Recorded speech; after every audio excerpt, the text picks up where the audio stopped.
Welcome to the righteous sphere. We separate the gray areas over here. We don't do the lying like those other places. No. We don't do no fucking lying over here. You're gonna get the truth.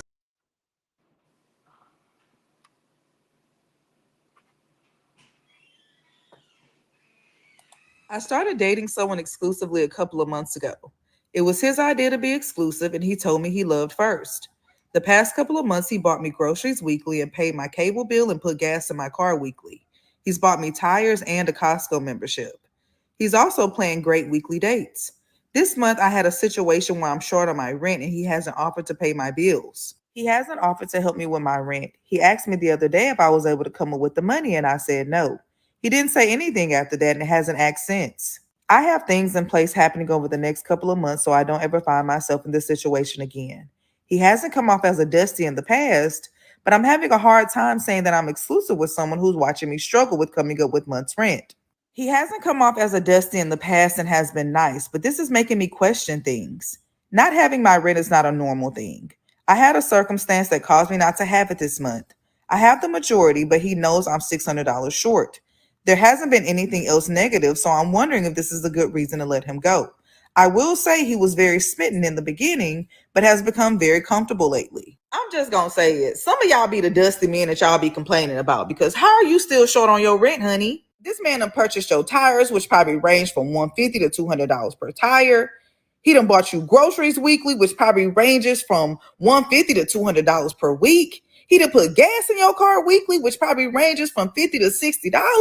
Baby, we already at over $1,000. What you been doing with your money, sis? But something tells me that she spent her money recklessly with the expectation that he was going to bail her out. I mean, the level of entitlement that some of y'all hold is deeply concerning, because what the fuck? Because why, as a man, would I give seeing you our more women money? act like whores instead of goddesses. I'm tired of black men acting like niggas instead of gods. I'm tired of our men like beta trying to debate with the woman. It's my show. It's not happy wife, happy life. Happy man is God's plan. You the head. You the head. You the head. I'm the head. Masculinity is not advocation, it's application. I'm applying who I am to my life, and whoever is attracted to that, that is who I choose for a partner. I'm not here trying to convince you of who I am. I'm not gonna argue. I'm gonna let you go. I'm not gonna, yo, you gotta listen to me and you gotta, I'm letting you the doors that way. Fuck out of here. Bye. Ain't no U-turns neither. You don't ask a woman to be submissive. You just vibrate in a way that's gonna attract this submission. And for the sisters out there who don't understand the power and femininity, cool, good luck on trying to be a nigga. Because you'll never have a dick no matter how much you try. Black women, you cannot be a man. You're not a man. You want to hide something from a black woman? Give her $1. You want to hide something from a black woman? Give her a job. Give her a job. When you listen to these black women, what's the first thing they say? I don't need you. Well, break down lack of needing me. Women lead with emotion. We move off based upon what we know as men. This is why women can't lead. They move based upon how they feel. We move based upon what we know. That's the difference between the man and the woman. And those emotions are important for her to have. And our detachment for those emotions in order to make a decisive, rational decision is needed for us to have. And together, that is the perfect balance. Salute. What's going on, gang? It's Sunday. Y'all know how we do over here. Yes, sir. Yes, man. Come on into the righteous fair. Keep in mind that we don't cater to any groups, gangs, communities, religions, feelings, or your emotions. We cater to the truth. We cater to common sense. And we is not going to complicate that, guys. All right? So, today, guys, I want to talk about 5 life-changing things, life-changing events that'll force you to go to your creator, that'll force you to go to the most high, guys. You know what I mean? So we really ain't finna talk about women or any particular gender. Today we finna do some self-righteous, some self-accountability. We're gonna look at ourselves today, guys. And we all been through at least one. Some of us been through 2, 3 out of the 5. But these are some life-changing events, guys. So before we get into the list, though, I do want to go over a story that's in our basic instructions. I know most of y'all turned off from y'all Bible and y'all turned off from y'all basic instructions, and y'all just I mean, it is what it is, but you know, I keep it G. Since I say I cater to the truth, I got to tell y'all the truth. So before we go to the list, it says it's a story in the Bible, the book of Job, and it's key because it represents a lot of us. This story represents a lot of us and how we feel about faith and how we feel about the spiritual. And it also explains, guys, when I tell you that this strength is deeper than we think, it's really not a gender war. This is really a spiritual war. Like, it's good versus evil, bro. Somewhere there is God and then there's the devil, and they're gambling with at our expense. And we got to choose to pick the right person to work with at all times. That's what it's all about. You know what I mean? I don't make that shit up, man. So y'all can stop coming at me with the it's not only black women. It's shut the hell up, bro. We know.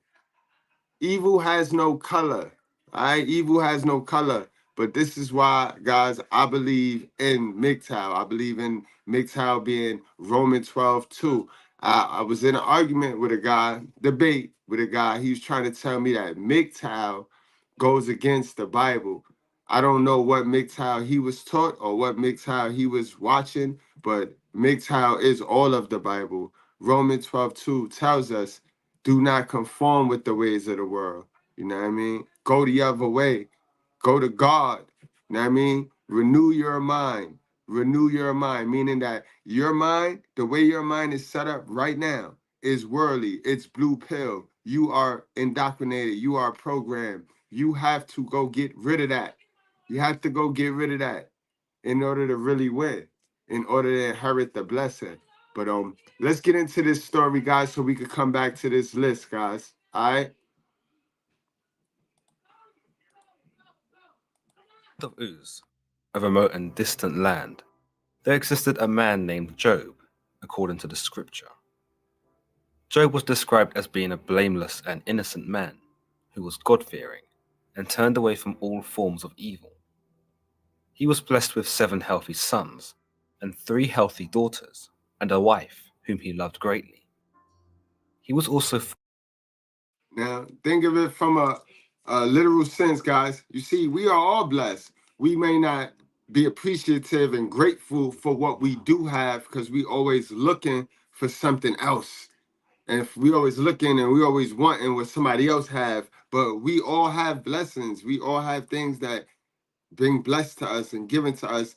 You know what I mean? We all have those that have been given from God. You know what I mean? Whether you like them or not, you have them. But again, the guy was blessed. He was given everything, just like how we are given everything. fortunate enough to have 7,000 oxen, 500 female donkeys, and a great many servants. He was a most prosperous man, but his success never went to his head, and unlike other figures in the Bible, he remembered to thank God every day for his blessings, and would send many offerings to his Lord. One day, though, God was approached by Satan, to which God asked, "From where have you come?" Satan replied that he'd been to and from earth, and so God thought that Satan must have seen his most loyal devotee, Job, who worshipped him daily and paid him great respect. You might say that God bragged about Job's loyalty, as he goes on to explain that Job is so good, he resists all evil. But Satan scoffs at this, and tells God that the only reason Job is subservient to God at all is because he has granted Job a great life, with a loving family, and a large number of animals. In Job 1:10, Satan says, "Have you not put a hedge around him and his house, and all that he has on every side? You have blessed the work of his hands, and his possessions have increased the land." Satan's argument was that if God took all that he had given Job, then Job would no longer praise him, and instead would curse him. So God sought out to prove the devil wrong. Over the next few days, Job would receive a flurry of bad news. Messengers came to his home and informed him that his animals were killed in a Sabian's attack, and his servants were slain as well. Another messenger explained that the fire of God fell from the heavens and burned up the sheep. Before he could even finish, another messenger appeared and explained that his sons and daughters, who were enjoying a feast, were crushed inside a building that had collapsed on top of them because of a gust of heavy wind. In grief, Job tore off his robe and shaved his head. Come on in, guys. I see everybody filing in. Y'all late. Y'all late. Y'all got to set that notification so y'all not late to class. I'm going to give y'all tardy pass, but come on in, guys. We just going over some things that be in our nature, in our ungrateful human nature, guys. You know what I mean? We all blessed, but everybody taking it for granted. He fell to the ground and worshipped God in spite of the tragedies that had befallen him. Job declared that the Lord gave and the Lord took away, and then he still blessed the name of God. Despite everything that happened, Satan was wrong, for Job did not show anger or disdain towards God, at least not yet anyway. Again Satan met with God, and again God boasted that despite taking away Job's possessions, his livestock, and even his children, Job still praised him. It showed that God was right about Job, and that the devil was wrong. So Satan altered the terms, and said this time, affect Job physically, and this time, he will definitely curse you. So God told Satan to do his worst, but that he must not plague Job with a fatal wound. So Satan descended upon earth, and cursed Job with painful sores upon his body. In Job 2:9, Job's wife acknowledges her husband's condition, and questions his integrity and his faith. She encourages him to curse the name of God, and even encourages him to die. But Job declared to his wife that she was foolish, and that if he had received It would be a woman, bro. It would be a woman to tell you to curse God, yo. This is why the women don't really like this Bible, bro. The women to make up all types of shit. The white man Bible, the women really don't like this Bible, bro, because it ain't got nothing good to say about them, bro. They always on some wicked shit in these instructions, bro. These basic instructions, it tells you, it brings clear awareness to the wicked and evil in these women. all the good things from God, then it was only natural they received the bad things too. In all this, Job did not curse God. Job would receive a visit from 3 of his close friends after they'd heard of his plight. They attended to him with the intention of bringing comfort and support, but when they saw the grief-stricken, blemished man, they barely recognized him. They sat with him for 7 days and 7 nights, but none of them could utter a word to him. In very long Hebrew poetry that makes up most of the book of Job, Job described his pain and cursed not God, but the day he himself was born. His 3 friends, who, it should be noted, were not aware of the wager between God and Satan, would try to use logic to decipher why this was happening to Job. His friends, whose names were And this story right here is relevant because this shit happened to all of us, guys. You know, we have all gotten into that frame of mind where we've asked for something. We played all right, I'm going to just pray. I'm going to pray for something.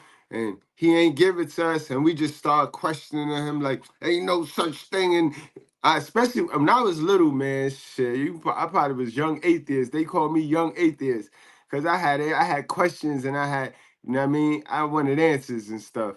But when I started to read and do my own research, the Bible was penned by Apostle Paul. Apostle Paul penned the Bible. But when I started to do my research, you know what I mean? And I started to see and it started to make more sense to me. I'm like, oh, okay. But yeah, this is just exactly how we are, guys. At some point, our faith get broken. Our faith get broken. But that's the trick. You can't let nothing break your faith. Can't nothing break your faith. Not bad times. No matter how bad things get. Just understand, yo. It's happening for a reason. It's happening for a reason. And I told y'all, bad things happen to bring you closer to God. In fact, the 5 events, the 5 life-changing events that we finna go over after this story, those joints are closely associated to your loneliness season. When you go through a period of loneliness, that's to bring you closer to God. You know what I mean? You know how when you lose a family member or you lose a loved one, You get sad and you know what I mean? Every time you get sad, you go into a period of loneliness. And that's your period where you're supposed to fulfill that loneliness in God, guys. But again, some of us block our blessings. Eliphaz, Bildad, and Zophar would represent the highest level of thinking of the time period in regards to God, the universe, and everything in between. The main chunk of the book of Job is made up of the debate that takes place between Job and his friends in Hebrew poetry, and the four characters' discussion mainly focuses around the question, is God just, as well as whether he governs the universe on the principle of justice. The answers to these questions are explored in these debates between Job and his friends as they try to provide an explanation using this logic to determine Job's suffering. They come to the conclusion that Job must have done something terrible to earn this fate, and now he was paying for it. They were certainly not the most compassionate bunch, but they spoke in ignorance, believing that Job had sinned in order to earn such calamity, as this was in accordance with their belief about God's justice. To put it simply, they believed that if one sinned, then one would be punished, and seeing as Job had been punished so severely, he therefore must have sinned quite badly. For the most part, the three friends merely tell Job to keep repenting, and by fully devoting himself to God, even though he was already doing this, he would be forgiven and would one day be granted to resume his normal life, free from burden. But Job would disagree with his friends when they took the stance that he deserved his fate because he questioned God. When Job rebukes, he challenges their views, calling them physicians of no value. He does not find his friends to be of any use, and their presence has been most unhelpful. Job then calls out God directly, demanding for an explanation for his suffering. However, it's important to note that by this point, he was not necessarily sound of mind. He was still grief-stricken at his losses, and worse yet, his whole belief system was not as sturdy as it once was. For Job could not reconcile with God due to the fact that he could not see how his own punishment could be justified. Therefore, he begins to lash out at God, implying that his Lord is plotting against him. In Job 27:2, he states, "Why has God denied me and made my life bitter?" It also shows how weltering his faith has become, that he now believes God has turned against him. He accuses God as being a tormentor, where in Job 16:9, he states, "God attacks me, tears me up in anger, and gnashes his teeth at me." By this, he reveals what he believes God thinks of him, and assumes that because God has taken everything away from him, that God hated him. In Job 9:22 through 23, Job explains that God destroys the blameless and the wicked, and he mocks the despair of the innocent. It's very clear by this point how Job feels towards God, that he actually blames him for his suffering, and takes on the accusatory tone that makes God seem more like a dysfunctional bully than a kind and just being. Before God has a chance to rebuke though, another friend of Job's named Elihu shows up to provide some wisdom. He shares some ideas with Job, including that God is just, but that he allows good people like Job to suffer and go around the rough side of the mountain, not to break the person or hurt them, but to redesign them, to enhance their character, and to make them even better people. Elihu also shares the ideas that God may cause good people to suffer to warn them of sin, almost to serve as a reminder to keep on being good and moral, lest one incur suffering worse than which they have gained. At this point, God makes his grand entrance and confronts Job about all the things he'd been saying about him being unjust and hurtful. He takes hold of Job and takes him on a journey through the cosmos, where he schools Job on the creation of the universe. In Job 38:4, God intends to show Job how wrong he is about everything, and how with his level of mortal wisdom, he cannot possibly comprehend the plan God has in store. God states, "Where were you when I laid the earth's foundations?" implying that Job has no right to badmouth God because God was so much more powerful than him. He shows Job how he controls the sunrise, manipulates the elements to make weather, and how he formed the constellations, and means to show Job how little he understands about the world. And so if Job is ignorant about the physical universe, then he is also likely to have been ignorant about the metaphysics of which God operates within. And that be the biggest problem, right? A lot of us, we spend so much time trying to figure out shit that we don't need to be figuring out. That shit that has very little to our win, to us getting our blessing. You know what I mean? The things he need us to follow is in there. Now, who wrote it? How is it written? All that extra shit, that feminine shit, that's that shit that, that's that baby mother shit. They gotta ask all these questions and shit. You know what I mean? All you need to know is the commandments, you know what I mean? And the 7 deadly sins. Don't do those. Don't do those. Don't engage in those. You know what I mean? Love each other, work together, stop backbiting each other, and you'll be okay. Everything else, all that other shit, is how you complicate common sense. Stop complicating common sense. It's not meant for our understanding. You could barely understand what's going on in the reality in this worldly shit. So then you try to understand the spirituality world. God is trying to highlight to Job that what he thought may have been injustice could have actually been God working within one's best intentions. The phrase "a blessing in disguise" comes to mind, where there could be a case where we feel like we've been let down, only for that situation to suddenly turn out for the better. God's role in this part of the story isn't to undermine Job for his lack of understanding, but to show him that one should not curse or judge someone, especially not God himself, because one may not be privy to all the information that makes a story.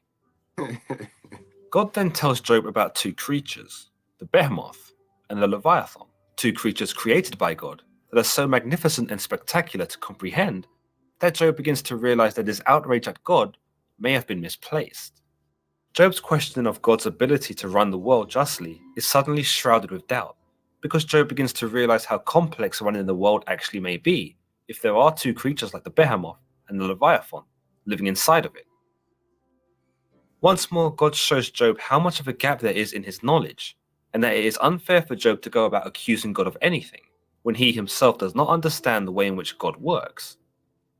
Job realizes the error in his ways and repents, to which God is pleased with. However, he is not pleased with Eliphaz, Bildad, and Zophar for their poor advice. But Job asks God not to punish them for their ignorance of the way the world works, for which God obliges and forgives them. In the short epilogue, we see Job have his lands, profits, and animals restored to him, though not necessarily as a reward for anything, but as a gesture from God for having finally placed his trust back into him, and for learning his lesson that he cannot understand the way in which God works. Job's health is also restored upon him, and he is granted with twice as much property as before, as well as brand new children and an extremely long and fruitful life. The book of Job is certainly one of the most celebrated stories from the Bible, not just because of its hero receiving a happy ending after all of his struggles, but because it dares to reflect the same profound questions that many religious people have today. Is their God just? Is he as powerful as he says he is? And if he is, why does he allow suffering? Why does he allow suffering to those who have not sinned? The poetic dialogue between Job and his friends is reflective of that which we may have today, where one who is doubting their faith may feel like Job, and that he or she may feel dissatisfied not just with God, but with the answers they are receiving from their friends. If anything, I would dare to say that Job is possibly one of the most relatable characters in the Bible. While he is made out to be this perfect, humble man in the beginning, we see that, like us, he's actually quite flawed when pushed to his limits, in that his faith wavers in his questioning of God. Job dares to challenge God when he demands answers for his suffering. And in this he serves as an example that one should not assault God upon his own misery, but first consider how we cannot conceive God's plan, and so to curse him is nonsensical and futile. But there are those who do not see the value in the book of Job, and they view Job as a mere pawn of God, a pawn he uses to prove a point to Satan. There exist arguments that show the biblical God in a negative light, that his responding to Satan at all is immature, and that he uses the life and livelihood of one of his own creations to rebuke Satan is diabolical. The argument draws home the point that God could have easily just brushed Satan to one side when Satan challenged God, but God demonstrates pride himself and purposely hurts Job just to tell Satan, "I told you so." Not only this, but he also allows the devil to physically harm Job, all for the point of what is said to be a petty argument. Other arguments suggest that God in this instance is a manipulative creator, and that he picks on Job wrongfully. These arguments go on to say that even if this is all a part of God's plan, his explanation to Job in the last part of the text is lazy. It's like a parent telling their child, "I'll explain when you're older." God gives a similar explanation to Job, telling him that he cannot comprehend his fate because he is just a mortal.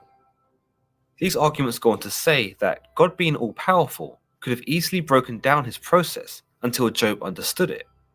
Or he could have easily have given Job the intelligence needed to understand why he had been punished. But instead, God just tells him that he is essentially not smart enough, and therefore he should just go along with what has happened to him. But in this, these arguments point out that God is actually lying, because his plan isn't so complex that Job wouldn't understand it, but in fact quite simple. God wanted to beat Satan in their wager, and was relentless enough to use Job as a means to do this. But it's interesting to note that God never actually tells Job about this wager. But what do you think about the book of Job? Word, that joint very controversial, yo. Very controversial. Very controversial. Guys, let's get on to this list. Let's get on to this list, man. 5 life-changing events that will force you to go to God. You know what I mean? Word. Yo, creator, you know this, guys. I don't use Jesus Christ. I don't use the names that they give these people. I don't do that. You know what I mean? Can we get some music, guys? Can we get some music?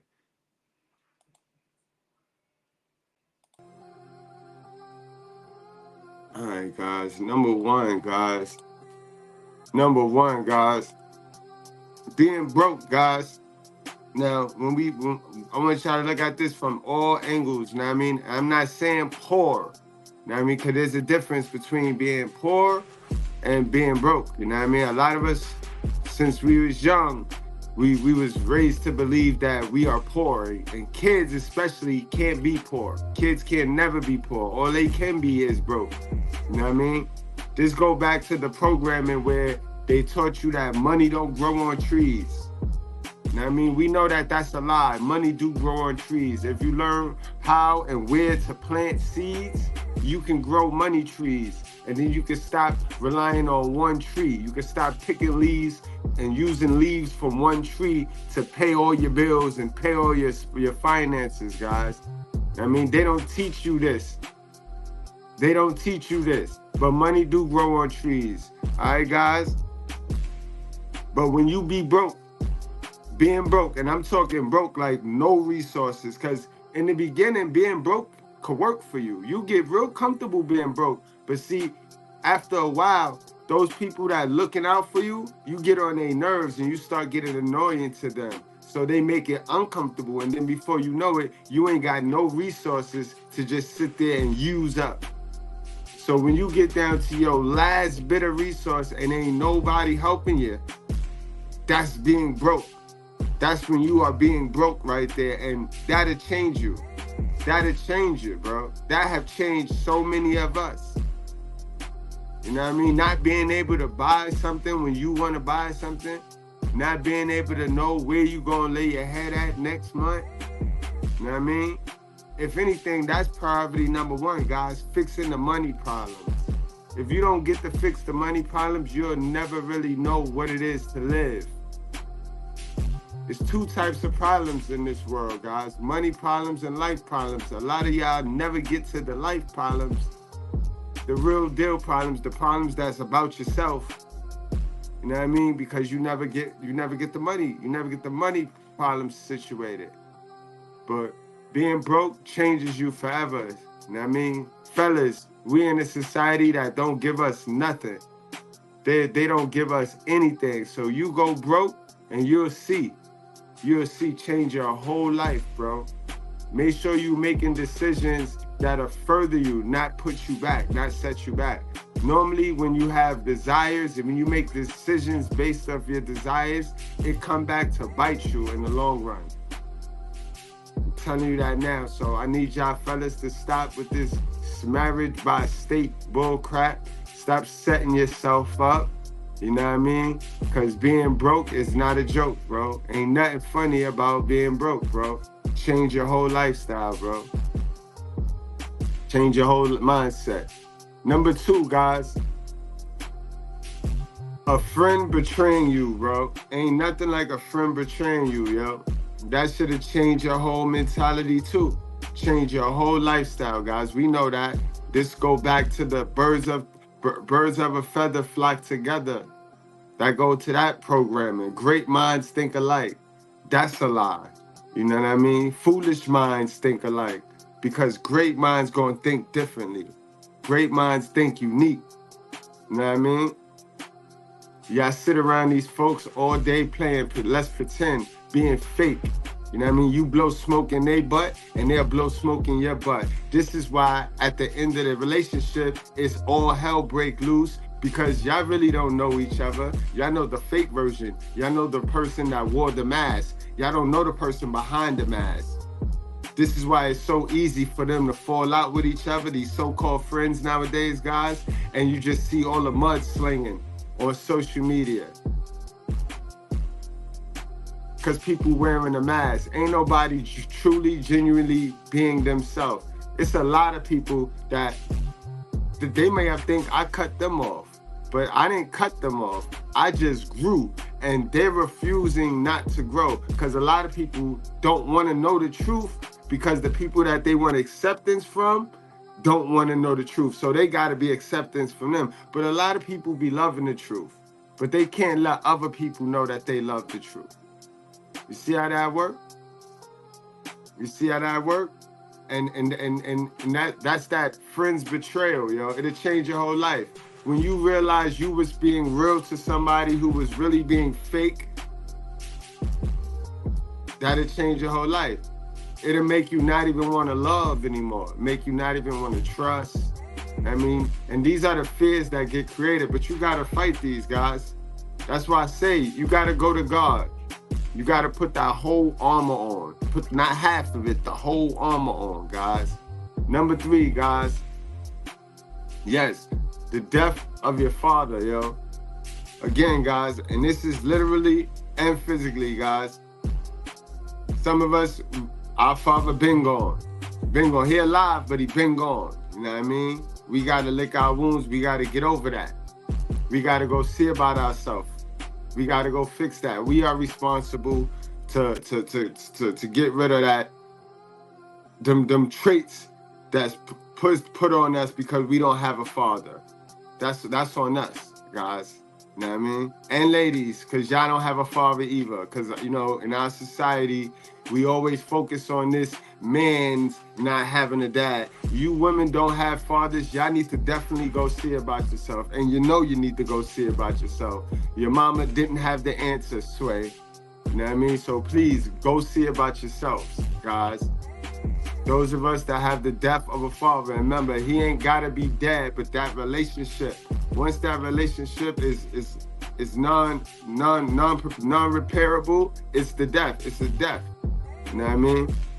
He ain't gotta be alive, but we gotta go fix that, guys, because that changes our life. That's life-changing right there. That's a life-changing event right there. We see it. This shit has ruined generations. We gotta go see about that. Number 4, this is, a lot of us went through this. A lot of us has gone, especially us red pill men. A lot of red pill men have gone through this. And I'm talking now, getting your heart broken, you know what I mean? That you put it all on the line. You was trying to be that good little man. You know what I mean? You was trying to be that real good little man, and she just broke your heart, bro. You know what I mean? Remember, the body developed faster than the mind. The body developed faster than the mind. Men are the head, women are the body. You know what I mean? So yes, a lot of us jumped out there thinking with our other head, simping, and got our little heart broke. And that's cool. God said it's all right. It's okay to be bitter. It's not okay to remain bitter though. You can't remain bitter. You gotta go fix that hardened heart, because that heart of yours, it'll harden. it'll harden. And once it get harder and it hardens like that, you're done, son. You're done, son. You just as good as an obese female, because you know that obesity and, you know what I mean, you know, gluttony and wrath, those are 7 deadly sins. Those are 2 of the 7 deadly sins. Can't play with those. You can't play with those, you know what I mean, at all. So it's okay to be bitter. We have been done unjustly, but it's our job to get rid of that. We can't stay bitter. We got to come back. We got to always come back, guys. Right? That's why I don't give y'all that doom and gloom content. You know what I mean? Because it ain't life not about that. Life not about harping on the bullshit. Life is about licking your wounds and getting back up on the horse. That's what it's about. You know what I mean? And last but not least, guys, this pretty much sums everything up. All of the other 4. Because once you realize, bro, nobody is coming to help you. Nobody is here to save you. You ain't got no other choice but to go up. And that's a lot of our problem. A lot of us be acting like we got anything else better than to try something different. I mean, we already at the bottom. I mean, like, what else? What else can we do? What do we got to lose? You know what I mean? But realizing no one is coming to save you, that'll get you to and go. You know what I mean? Because God always got you, bro. He always got you. You know what I mean? That's a fact. Before we get on out of here, let me hit y'all with some Sunday scriptures. Psalms 18:30. This God, his way is perfect. The word of the Lord proves true. His word. This is his word. The instructions are his word. He is a shield for all those who take refuge in him. The truth is love, bro. It ain't about being perfect. It ain't about being perfect. It's about being truthful. You know what I mean? You ain't got to be perfect, but are you truthful? Can you tell the truth? Can you accept the truth? That's what it's about, guys. That's what it's about. You know what I mean? You ain't even got to believe in none of this shit. Can you be truthful, though? Can you be truthful? Can you accept the truth? And can you tell the truth? You know what I mean? Because lies come in all shades, all colors. You know what I mean? Some people run around here lying and don't know that they lying. That's just the information they've been given. They ain't go research that information that they run around here posting and typing and talking. I mean, where did they get that information from? You know what I mean?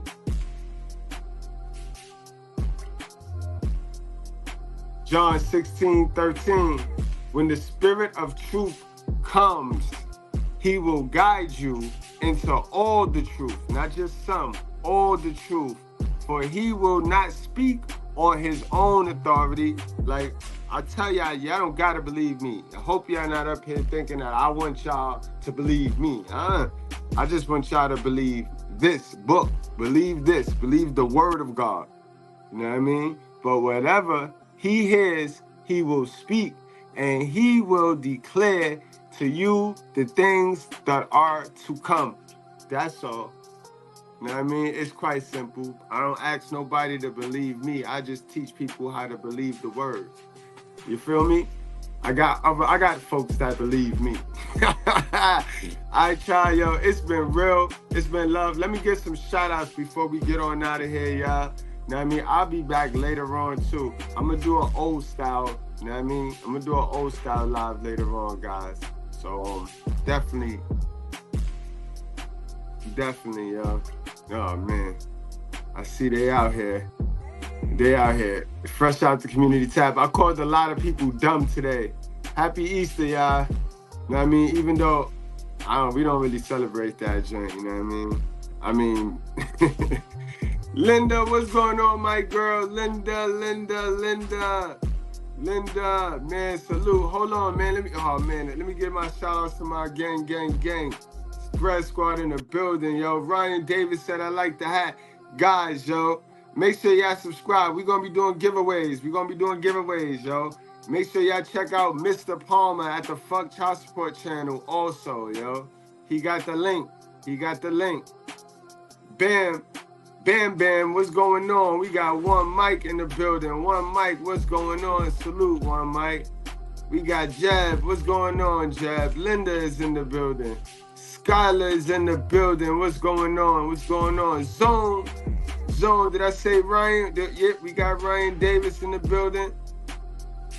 Bara, what's going on, Bara? Andre, what's going on? Solomon, what's going on? My guy, Decompressor. Press LIC, what's going on, my guy? Who we got? Who is that? Wendy, what's going on, Wendy? Now you know goddamn well, yo. Salute. Salute. Agrang mangarang. Salute, agrang. And F you too, nigga. Word. Know what I mean? Douglas, what's going on, Douglas? Rival, what up, Rival? Ali, what up, Ali? Who that? Who this? Cerebrus? Caribus? What up? Gene, what up, Gene? Killer Quabo, what's going on? Twin, what up, Twin? Romani, what up, man? Bro to the pro, what's going on, bro? Bro to the pro, salute, my guy. Chill out, what's going on? Chill out, almost missed him.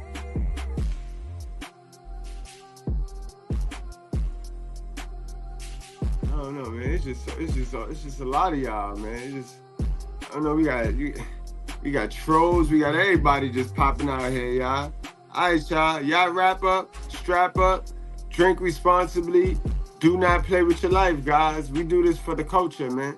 Word, we see y'all later. Don't be retarded.